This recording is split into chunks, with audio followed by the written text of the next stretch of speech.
নমস্কার বন্ধু, new Vishwakarma furniture থেকে আমি বাপি।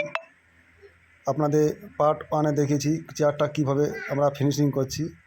ফিনিশিং করার পর আমরা দেখছেন আমরা এটাকে 3D বলি, 3D পলিশ। এই 3D করে নিচ্ছি কীভাবে দেখছেন। এভাবে আমরা প্রতিটা চেয়ার বা ডাইনিং টেবিলটাকে 3D করে নেব। তারপরে আমরা পরের স্টেপ দেখাবো। আমার চ্যানেলটাকে অবশ্যই লাইক এবং সাবস্ক্রাইব করে রাখবেন। দেখছেন প্লেন এর দুটো চেয়ার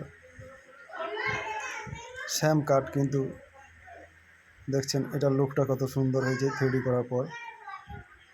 এটি পালিশটি হওয়ার পর আপনারা দেখতে পাবেন যে এটির লুক একদম পুরো পাল্টে গেছে, একদম গ্লাস বরাবর হয়ে গেছে।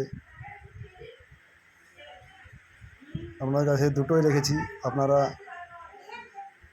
নিজেরা দেখুন এবং আমাকে কমেন্টের মাধ্যমে বলুন কোনটা ভালো লাগছে।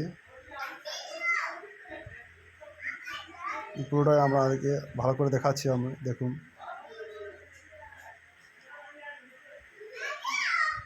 আমি এর পুরো ভিডিওটা পার্ট 3-তে দেব। আপনারা আমার ভিডিওটা দেখার জন্য অসংখ্য ধন্যবাদ।